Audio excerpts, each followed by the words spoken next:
ಓಂ. ಪ್ರೀತಿಯ ವೀಕ್ಷಕರಿಗೆಲ್ಲ ನಮಸ್ಕಾರಗಳು. ಹರೇ ರಾಮ. ಶ್ರೀ ಪ್ರತ್ಯಂಗಿರಾದೇವ್ಯೈ ನಮಃ. ಶರಣಾಗತ ದೀನಾರ್ಥ ಪರಿತ್ರಾಣಪರಾಯಣೆ ಸರ್ವಸ್ಯಾರ್ಥಿ ಹರೇ ದೇವೇ ನಾರಾಯಣಿ ನಮೋಸ್ತುತೆ. ಆತ್ಮೀಯರೇ, ನಾವು ಇವತ್ತಿನ ದಿವಸ ತುಮಕೂರು ಜಿಲ್ಲೆಯ ಸಿರಾ ತಾಲೂಕಿನ ಯಲಿಯೂರು ತೋಟದ ತಪೋವನದಲ್ಲಿರ್ತಕ್ಕಂತಹ ವಿಶೇಷವಾದಂತಹ ಲಕ್ಷ್ಮೀ ಪ್ರತ್ಯಂಗಿರಾದೇವಿಯ ಸನ್ನಿಧಾನಕ್ಕೆ ಬಂದಿದ್ದೇವೆ ಆ ತಾಯಿಯ ಅನುಗ್ರಹಕ್ಕಾಗಿ. ಇದು ಬಹಳ ಕಾಲದಿಂದಲೂ ಸಹಿತವಾಗಿ ಇಲ್ಲಿ ಪ್ರತ್ಯಂಗಿರಾದೇವಿ ಹೋಮ ಇತ್ಯಾದಿಗಳೆಲ್ಲ ನಡೀತಾ ಇತ್ತು. ಇತ್ತೀಚೆಗಷ್ಟೇ ಇಲ್ಲಿ ವಿಶೇಷವಾಗಿ ದೇವಸ್ಥಾನ ನಿರ್ಮಾಣ ಆಗಿದೆ. ಕೇರಳೀಯ ಶೈಲಿಯಲ್ಲಿ ಮಂತ್ರದೇವತೆಯಾಗಿರ್ತಕ್ಕಂತಹ ವಿಶೇಷವಾದಂತಹ ಪ್ರತ್ಯಂಗಿರಾದೇವಿಯ ದೇವಸ್ಥಾನವನ್ನು ಮಾಡಬೇಕು ಅನ್ನುವಂತಹ ಒಂದು ಸಂಕಲ್ಪ ಮಾಡಿದರು ಬಸವರಾಜ ಶಾಸ್ತ್ರಿಗಳು. ಆತನ ಮೂಲಕವಾಗಿ ಲಕ್ಷ್ಮೀ ಪ್ರತ್ಯಂಗಿರಾದೇವಿಯ ದೇವಸ್ಥಾನವನ್ನು ಮಾಡುವುದರಿಂದ ಭಕ್ತಾದಿಗಳಿಗೆ ಕ್ಷೇಮವಾಗ್ತದೆ ಅಂತ ತಿಳಿದುಕೊಂಡು ಇಲ್ಲಿ ಲಕ್ಷ್ಮೀ ಪ್ರತ್ಯಂಗಿರಾದೇವಿಯ ಪ್ರತಿಷ್ಠಾಪನೆ ಮಾಡಲ್ಪಟ್ಟಿದೆ. ಭಾಳ ಅದ್ಭುತವಾಗಿರ್ತಕ್ಕಂತಹ ವಿಗ್ರಹವನ್ನು ತಾವು ನೋಡ್ತಾ ಇದ್ದೀರಿ. ಮೇಲಿರ್ತಕ್ಕಂಥದ್ದು ಪಂಚಲೋಹ ವಿಗ್ರಹ, ಜೊತೆಯಲ್ಲಿ ಇಲ್ಲಿ ಇರತಕ್ಕಂಥದ್ದು ವಿಶೇಷವಾಗಿ ಪ್ರತ್ಯಂಗಿರಾದೇವಿಯ ಪ್ರತಿಷ್ಠಾಪನೆ ಮಾಡಲ್ಪಟ್ಟಂತಹ ಕಲ್ಲಿನ ವಿಗ್ರಹ. ಇದು ಸಿಕ್ಕಿದಂತಹ ಕಲ್ಲು. ಆ ಕಲ್ಲಿನಲ್ಲಿ ಆಕಾರ ಇತ್ತು. ಸಿಂಹವಾಹಿನಿಯಾಗಿರ್ತಕ್ಕಂತಹ ಪ್ರತ್ಯಂಗಿರಾದೇವಿ ಕುಳಿತಿದ್ದಾಳೆ. ಜೊತೆಯಲ್ಲಿ ಅಷ್ಟಬಂಧ ಮಾಡಿರ್ತಕ್ಕಂಥದ್ದಿದೆ. ಆ ತಾಯಿ ಇಲ್ಲಿ ಕುಳಿತ ನಂತರದಲ್ಲಿ ಎಷ್ಟೋ ಭಕ್ತಾದಿಗಳೆಲ್ಲರೂ ಇಲ್ಲಿಗೆ ಬಂದು ತಮ್ಮೆಲ್ಲರ ಕಷ್ಟವನ್ನು ಪರಿಹಾರ ಮಾಡಿಕೊಂಡಿದ್ದಾರೆ. ವ್ಯಾಜ್ಯಗಳು ಪರಿಹಾರವಾಗಿದೆ. ಹಾಗಂತ ಮಂಗಲ ಕಾರ್ಯ ಆಗದೆ ಹೋದವರು ಬಂದು ಇಲ್ಲಿ ಮಂಗಲ ಕಾರ್ಯವನ್ನೂ ಮಾಡಿಕೊಂಡಿದ್ದಾರೆ.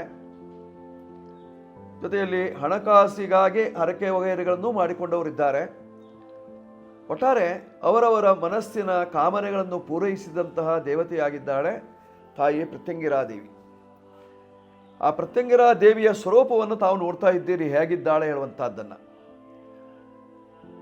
ಬಾಯಿಯ ಒಳಭಾಗದಲ್ಲಿರ್ತಕ್ಕಂತಹ ಎಲ್ಲ ಹಲ್ಲುಗಳು ಸಹಿತವಾಗಿ ಹೊರಗೆ ಬಂದಾಗ ಕಾಣಿಸ್ತದೆ. ಅಥವಾ ಹಲ್ಲನ್ನು ಕಿರಿದು ನಿಂತಿದ್ದಾಳೆ. ಕೈಯಲ್ಲಿ 4 ಕೈಗಳಿದ್ದಾವೆ, ಚತುರ್ಭುಜೆ. ಕೈಗಳಲ್ಲಿ ಬಲಭಾಗದ ಕೆಳಗಡೆಯ ಕೈಯಲ್ಲಿ ತ್ರಿಶೂಲವನ್ನು ಹಿಡಿದುಕೊಂಡಿದ್ದಾಳೆ. ಮೇಲ್ಭಾಗದ ಕೈಯಲ್ಲಿ ಸರ್ಪವೇಷ್ಟಿತವಾದಂತಹ ಡಮರುಗ ಇದೆ. ಎಡಭಾಗದ ಕೈಯಲ್ಲಿ ನರಮುಂಡವನ್ನು ಹಿಡಿದಿದ್ದಾಳೆ. ಜುಟ್ಟವನ್ನು ಅಂದ್ರೇನು, ಮನುಷ್ಯನ ಜುಟ್ಟವನ್ನು ಹಿಡಿದಿದ್ದಾಳೆ. ಅಂದ್ರೇನು, ಶತ್ರುವಾಗಿರತಕ್ಕಂತಹ ವ್ಯಕ್ತಿಯ ಜುಟ್ಟವನ್ನು ಹಿಡಿದಿದ್ದಾಳೆ. ಮೇಲ್ಭಾಗದ ಕೈಯಲ್ಲಿ ಪಾಶ ಇದೆ. ಈ ಪಾಶ ಮತ್ತು ಡಮರುಗ ಮೇಲ್ಭಾಗದಲ್ಲಿ, ಕೆಳಭಾಗದ ಕೈಯಲ್ಲಿ ನರಮುಂಡ, ಜೊತೆಯಲ್ಲಿ ತ್ರಿಶೂಲ. ಉಗ್ರ ದೇವತೆಯಾಗಿರ್ತಕ್ಕಂಥವಳು. ಅವಳ ಸ್ವರೂಪವನ್ನು ದರ್ಶನ ಮಾಡಿದಾಗ ನಮಗಿರ್ತಕ್ಕಂತಹ ಭಯಭೀತಿಗಳೆಲ್ಲವೂ ಸಹಿತವಾಗಿ ನಿರ್ನಾಮವಾಗಿ ಹೋಗ್ತದೆ. ಸಾಧಾರಣವಾಗಿ ಪ್ರತ್ಯಂಗಿರಾದೇವಿಯನ್ನು ಮಂತ್ರದೇವತೆ ಅಂತ ಕರೆದಿದ್ದಾರೆ. ಜೊತೆಯಲ್ಲಿ ಮಂತ್ರ ಮಾಟಾದಿಗಳು ಮಾಡಿದ್ದಲ್ಲಿ ಅದನ್ನು ಭಕ್ಷಣೆ ಮಾಡುವಂತಹ ದೇವತೆ ಅಂತ ಹೇಳಿದ್ದಾರೆ. ಜೊತೆಯಲ್ಲಿ ಯಾರಿಗಾದರೂ ಮಂತ್ರ ಮಾಟಾದಿಗಳು ಆಗ್ತದೆ ಹೇಳುವಂತಹ ಭಾವನೆ ಅನುಮಾನ ಇದ್ರೂ ಸಹಿತವಾಗಿ ಅದನ್ನು ದೂರಕರಿಸುವಂತಹ ದೇವತೆ ಅಂತ ಹೇಳಿದ್ದಾರೆ. ಇವಳೂ ಸಹಿತವಾಗಿ ಬಾರಾ ತ್ರಿಪುರ ಸುಂದರಿಯ ಶ್ರೀಚಕ್ರದಲ್ಲಿ ಸಂಚಾರ ಮಾಡುವಂತಹ ದೇವತೆಯಾಗಿದ್ದಾಳೆ ಪ್ರತ್ಯಂಗಿರಾದೇವಿ. ಬಹಳ ಅದ್ಭುತವಾದಂತಹ ರೂಪ, ರಮಣೀಯವಾದಂತಹ ಸೌಂದರ್ಯ, ಶಂಕರನ ತೇಜಸ್ಸು, ನಾರಸಿಂಹನ ಶಕ್ತಿ ಇತ್ಯಾದಿಗಳನ್ನೆಲ್ಲವನ್ನು ಪಡೆದಿರತಕ್ಕಂಥವಳು. ಶರಭೇಶ್ವರನನ್ನು ಸಹಿತವಾಗಿ ದೂರ ಮಾಡುವುದಕ್ಕಾಗಿ ಬಂದಂತಹ ದೇವತೆಯಾಗಿದ್ದಾಳೆ. ಕಲಿಯುಗದಲ್ಲಿ ಅದೆಷ್ಟೋ ಜನರು ಮಾಡುವಂತಹ, ಮಾಂತ್ರಿಕರು ಮಾಡುವಂತಹ ಮಂತ್ರ ಮಾಟಾದಿಗಳನ್ನೆಲ್ಲವನ್ನು ಸಹಿತವಾಗಿ ಭಸ್ಮೀಭೂತಗಳನ್ನಾಗಿ ಮಾಡುವಂತಹ ಶಕ್ತಿ ಇದೆ. ಯಾವ ಮೂಲಕವಾಗಿ? ಮೆಣಸಿನಕಾಯಿ ಅವಳಿಗೆ ಅತ್ಯಂತ ಪ್ರಿಯವಾಗಿರ್ತಕ್ಕಂತಹದ್ದು. ಮೆಣಸಿನಕಾಯಿ ಮೂಟೆ ತಂದು ಅವಳು ಪಾದಕ್ಕೆ ಹಾಕಬೇಕು, ಅಥವಾ ಮೆಣಸಿನಕಾಯಿಯನ್ನು ಹಾರವನ್ನು ಮಾಡಿ ಅವಳಿಗೆ ಹಾಕಬೇಕು, ಅಥವಾ ಮೆಣಸಿನಕಾಯಿಯಿಂದ ಹೋಮವನ್ನು ಮಾಡಬೇಕು. ಮೆಣಸಿನ ಹಣ್ಣು ಮೆಣಸು ಒಣಗಿದ ಮೆಣಸು ಆಗೋದ್ರೂ ಆಗ್ತದೆ.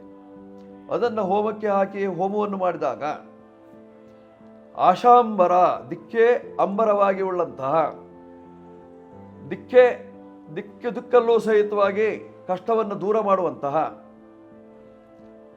ಆ ಮಂತ್ರದೇವತೆಯಾಗಿರ್ತಕ್ಕಂತಹ ಸರ್ವಾಪನ್ ನಿವಾರಣಿಯಾಗಿರ್ತಕ್ಕಂತಹ ಸಕಲ ದುಃಖ ಮೋಚನಿಯಾಗಿರ್ತಕ್ಕಂತಹ ಪ್ರತ್ಯಂಗಿರಾ ದೇವಿ ತಮ್ಮೆಲ್ಲರ ಕಷ್ಟವನ್ನು ಪರಿಹಾರ ಮಾಡ್ತಾಳೆ. ಎಷ್ಟು ಅದ್ಭುತವಾಗಿದೆ ಅಲ್ವಾ? ಇದು ಇರತಕ್ಕಂಥದ್ದು ತೋಟದ ತಪೋವನದಲ್ಲಿ. ಇಲ್ಲಿಗೆ ಬಂದು ಪೂಜೆ ಪುರಸ್ಕಾರಗಳನ್ನು ಮಾಡಿಸಿಕೊಂಡು ಪ್ರತ್ಯಂಗಿರಾ ದೇವಿಯ ಹೋಮವನ್ನು ಮಾಡಿದರೆ ನಿಮ್ಮೆಲ್ಲ ಕಷ್ಟವೂ ಪರಿಹಾರವಾಗ್ತದೆ. ಇಲ್ಲಿ ಬಂದು ಒಂದು ಪೂರ್ಣ ಫಲವನ್ನು ತೆಗೆದುಕೊಂಡು ಪ್ರಾರ್ಥನೆಯನ್ನು ಮಾಡಿ ಕೆಂಪು ಬಟ್ಟೆ ಅಥವಾ ಕೇಸರಿ ಬಟ್ಟೆಯಲ್ಲಿ ಇಲ್ಲಿ ಕಟ್ಟಿದರೆ ನಿಮ್ಮ ಕಷ್ಟ ಎಲ್ಲ ಪರಿಹಾರವಾಗ್ತದೆ. ಅಥವಾ ಮನೆಯಿಂದ ನೀವು ತೆಗೆದುಕೊಂಡು ಬಂದಂತಹ ಫಲವನ್ನು ಇಲ್ಲಿ ಪೂರ್ಣಾವತಿಗೆ ಹಾಕಿದರೆ ಆಗಲೂ ಸಹಿತವಾಗಿ ನಿಮ್ಮ ಕಷ್ಟ ಎಲ್ಲ ಪರಿಹಾರವಾಗ್ತದೆ. ಅಥವಾ ಇಲ್ಲಿಗೆ ಬಂದು ಪ್ರಾರ್ಥನೆಯನ್ನು ಮಾಡಿ ಕಟ್ಟುಗಾಯಿಯನ್ನು ಮಾಡಿಸಿಕೊಂಡು ಹೋಗಿ ನೀವು ಮನೆಗೆ ಕಟ್ಟಿದರೆ ಆಗಲೂ ನಿಮ್ಮ ಕಷ್ಟಗಳೆಲ್ಲ ದೂರವಾಗ್ತದೆ. ಒಟ್ಟಾರೆ ಪ್ರತ್ಯಂಗಿರಾ ದೇವಿ ಕಲಿಯುಗದ ಮಂತ್ರದೇವತೆಯಾಗಿದ್ದಾಳೆ. ಅವಳ ಅನುಗ್ರಹವನ್ನು ಪಡ್ಕೊಳ್ಬೇಕು, ಅವಳಿಂದ ಕಷ್ಟವನ್ನು ದೂರ ಮಾಡಿಕೊಳ್ಬೇಕು. ಅವಳಾದರೆ ತಾವು ಇಲ್ಲಿಗೆ ಬರಬೇಕು, ಆ ತಾಯಿಗೆ ಪೂಜೆಯನ್ನು ಕೊಡಬೇಕು, ತಾಯಿಯ ಕೃಪಾಕಟಾಕ್ಷವನ್ನು ಪಡೆಯಬೇಕು. ಆಗ ನಿಮ್ಮ ಕಷ್ಟ ಎಲ್ಲ ದೂರವಾಗಿ ಸುಖ ಪ್ರಾಪ್ತಿಯಾಗುವಂತಹ ಎಲ್ಲ ಲಕ್ಷಣಗಳು. ಬನ್ನಿ, ದರ್ಶನ ಮಾಡಿಕೊಳ್ಳಿ, ಕಷ್ಟವನ್ನು ಪರಿಹಾರ ಮಾಡಿಕೊಳ್ಳಿ. ವೀಕ್ಷಕರೇ, ಈ ಸಂಚಿಕೆ ನಿಮಗೆ ಇಷ್ಟ ಆಗಿದ್ದಲ್ಲಿ ಸಬ್ಸ್ಕ್ರೈಬ್ ಮಾಡಿ, ಬೆಲ್ ಬಟನ್ ಒತ್ತಿ. ಕೆಳಗಡೆ ನಂಬರ್ಗಳಿದ್ದಾವೆ, ಬೇಕಾದರೆ ನೀವು ಫೋನಿನ ಕರೆ ಮಾಡ್ಬೋದು, ಕಷ್ಟವನ್ನು ಪರಿಹಾರ ಮಾಡಿಕೊಳ್ಬೋದು, ದುಃಖದಿಂದ ದೂರ ಆಗ್ಬೋದು, ಮಂತ್ರ ಮಾಟಾದಿಗಳನ್ನು ಪರಿಹಾರ ಮಾಡಿಕೊಳ್ಬೋದು. ಎಲ್ಲರಿಗೂ ನಮಸ್ಕಾರಗಳು. ಶುಭವಾಗಲಿ.